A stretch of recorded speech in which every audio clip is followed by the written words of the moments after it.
आज हम लोगों की जो संधि है वो छत्तो संधि है। क्या नाम है इसका? छत्तो संधि।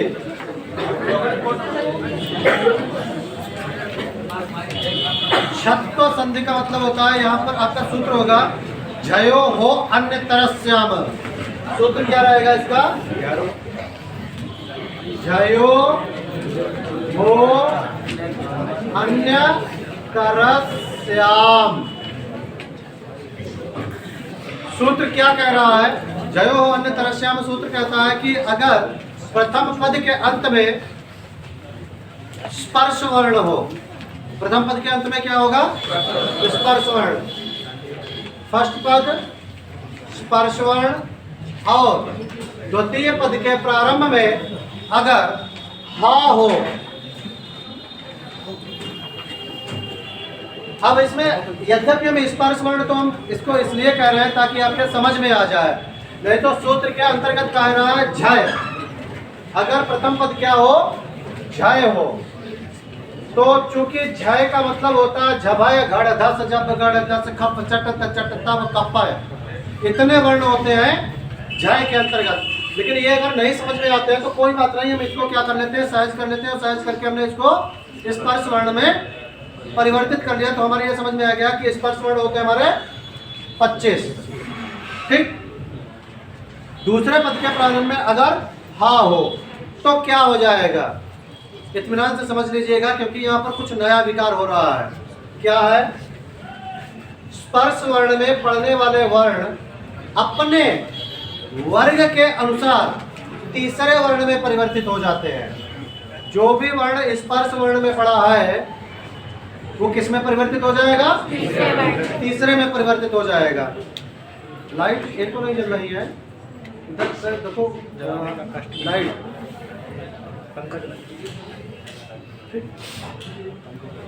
तो झय के अंतर्गत पढ़ने वाला वर्ण किस में परिवर्तित हो जाएगा? अपने से तीसरे। अपने से तीसरे में। और हा वर्ण किस में परिवर्तित होगा पता है? एक प्लस कर देना है। यहाँ पर जो आपने स्पर्श वर्ण में पढ़ा है, तो एक हम आपको उदाहरण के लिए लिखकर बता रहे हैं। जैसे हमने अगर मान लीजिए का वर्ग आ रहा है तो का, खा, गा और वा, ये आपके 5 वर्ण हो गए। पहला, दूसरा, तीसरा, चौथा और पांचवा। तो अगर ये स्पर्श वर्ण के हैं तो स्पर्श वर्ण में कोई भी वर्ण आ जाए तो अपने वर्ग अनुसार, तो इसको हम कहते हैं क वर्ग। इस वर्ग को हम क्या कहेंगे? तो क वर्ग अगर आ गया है तो तीसरे में परिवर्तित होगा। और हा जो वर्ण है ये +1, यहाँ पर जो भी आया है तीसरा +1 बराबर चौथे में परिवर्तित होगा। तो अगला चौथा क्या है? तो हा वर्ण का किस में परिवर्तन होगा? चौथे में। अभी तुम चौथा कहेंगे, घा नहीं कहेंगे। ठीक। एक बार फिर से हम इस चीज को समझते हैं कि झयो हो अन्य तरस्याम सूत्र का तात्पर्य है प्रथम पद के अंत में झय अर्थात स्पर्श वर्ण हो और दूसरे में अगर हा वर्ण हो। तो प्रथम पद में पढ़ने वाला वर्ण अर्थात स्पर्श वर्ण में पढ़ने वाला वर्ण अपने वर्गानुसार तीसरे में, और हा वर्ण ठीक उसके अगले जो भी पढ़ा है उसके आगे वाले वर्ण चौथे में परिवर्तित हो जाता है। अब एक उदाहरण के द्वारा हम समझते हैं जिससे कि और अच्छा समझ में आए।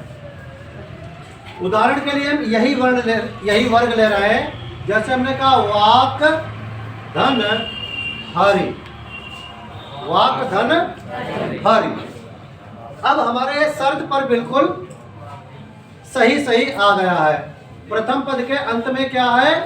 का है, और दूसरे के प्रारंभ में है। तो बिल्कुल सही चीज आ गई। स्पर्श वर्ण आ गया, उधर आ गया। अब हमें करना क्या है? का तीसरा, तो हम उधर न ले जाकर हम नीचे लिख लेते हैं ताकि और अच्छा समझ में आए। का तीसरा क्या हो जाएगा? गा हो जाएगा। और घा का चौथा क्या होगा? हा का चौथा। भाई का हमने तीसरा गा बनाया तो +1 तो आया तो चौथा ही, तो क्या बनेगा? घा बनेगा। हा का परिवर्तन हो जाएगा घ में। ठीक। अब यहाँ पर हमारा जो बचा है वो का के स्थान पर परिवर्तन होकर गा आ गया, और हा के स्थान पर परिवर्तन होकर गा आ गया, और री को हमने जैसा का वैसा ही उतार लिया। दोनों के बीच में क्या कोई स्वरवर्ण है? नहीं है, तो हलंत घट जाएगा और ये डंडा घट जाएगा, तो रूप क्या बनेगा? वाघरी। ये कुछ नए टाइप की संधि है, आपको लग रहा होगा कुछ अजीब सा, दोनों तरफ परिवर्तन हो रहा है, फिर दोनों का परिवर्तन वहां पर भी जा रहा है ना। ये मात्र अकेली ऐसी संधि है जो इस प्रकार का परिवर्तन कर रही है, और पास होने के लिए आपको इसी प्रकार की संधियां अधिक पढ़नी है, क्योंकि सामान्य रूप से जो सामान्य संधियां हैं वो सभी पढ़ते हैं। इन संधियों में अपना दिमाग लगाओ, ये संधियां विशेष हैं। जब ये प्रश्न पत्र में आएगी तो जो बच्चा इनको छोड़ कर आएगा और तुम इसको करके आओगे तो तुम्हारा नंबर 1 अधिक होगा। ठीक? जो सब छोड़ के आए वो भी तुमको करके आना है, नौकरी तब मिलती है। अगला उदाहरण हम इसका लेते हैं। हमने कहा जैसे तत् धन हित, और ये उदाहरण तुम्हारे देखे सुने होंगे।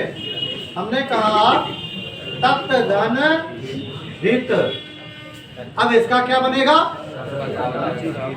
तद्धित बनेगा। कैसे बनेगा?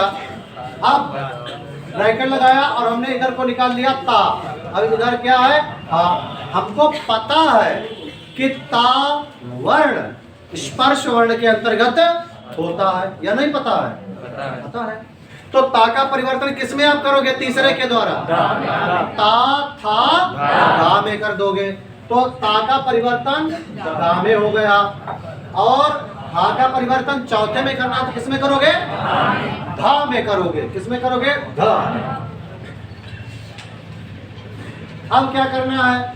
यहां पर ता उतार लिया और इस ता की जगह पर धा उतार दिया। हाँ या ना? कहो हाँ। और इस हा के जगह पर क्या आ गया? धा। और जो आगे क्या है? इत। भाई ई को, ई जो मात्रा थी उसको हमने वर्ण में भी लिख लिया है, बाद में फिर हम मात्रा लगा देंगे, कौन सी आफत है। तो तत् ओ तद धा इत, ये शब्द बना। अब ये जो ये भी हलंत है, ये भी हलंत है, धा भी हलंत हो जाएगा क्योंकि छोटी ई निकल गई, और धा भी हलंत। जब ऐसी अवस्था आती है तो हमने आपको बताया था कल, क्या होगा? किसको आधा किया जाएगा? पहले धा को पहले आधा किया जाएगा, क्योंकि धा कभी आधा नहीं होता है। तो धा को आधा किया हमने, हलंत घटाया, डंडा घटा दिया। तो कह रहा कि तुम्हारी वजह से हमारे हाथ पैर टूटे हैं ना, तो तुम्हारी ही पिठाइयां बैठेंगे आके। तो ये चले आए कहाँ? धा के पास में। अब ये ई कह रहे हैं कि देखो तुम्हारे बिना हम रह नहीं सकते, क्योंकि हम हा के साथ रहे थे, अब हा के बदले आ गए धा। अब ई कह रहे देखो अब तुम दोनों लोग अब साथ साथ हो गए, हमको कैसे छोड़ दोगे?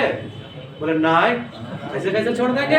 तो ई ने क्या किया? इधर का ये जो दा का हलंत था, जब ये हलंत हटेगा तो ई का अपना रूप घट जाएगा और मात्रा बढ़ेगी, और ता पड़ोस में खिसक आएगा, कहेगा देखो दूर हम भी नहीं रहेंगे।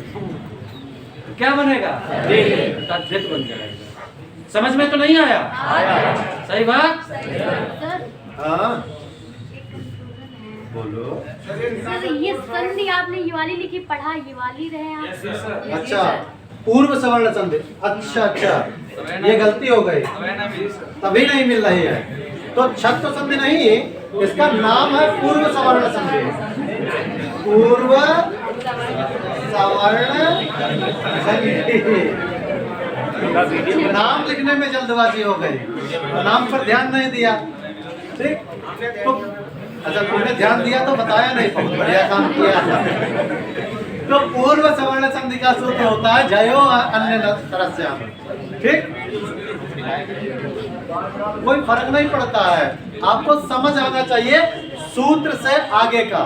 संधि का नाम संशोधन कर लेना है। संधि का नाम क्या है? पूर्व सवर्ण संधि। सूत्र सही है तो बस ठीक है, सूत्र के आधार पर ही मैं आपको उदाहरण भी बता रहा हूँ, बाकी सब ठीक है, पता गलत हो गया था। चलिए कोई बात नहीं। तद्धित, आगे का उदाहरण एक और लेते हैं। जैसे हमने कहा आप धन हावी, आप धन हावी, क्या बनेगा इसका? अब देखिए फिर इसमें क्या करते हैं, पा फा बा, क्या बनाएंगे इसको? बा। अच्छा पहले सीधे काहे बना ले, पहले करते हैं पा, इसके बाद में हा, तो पा का परिवर्तन हा में और हा का परिवर्तन ठीक एक वर्ण आगे कर लो, पा फा बा हा।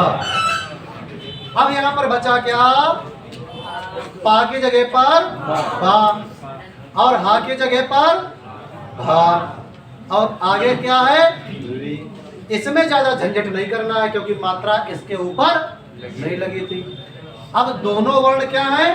व्यंजन है। बा का हलंत हट जाएगा और डंडा रूप बनेगा आप भावी। कोई दिक्कत तो नहीं इतने में? एक उदाहरण आप बनाओ फटाफट। उत धन हार, बहुत बढ़िया। उत धन हार क्या बनेगा? उद्धार।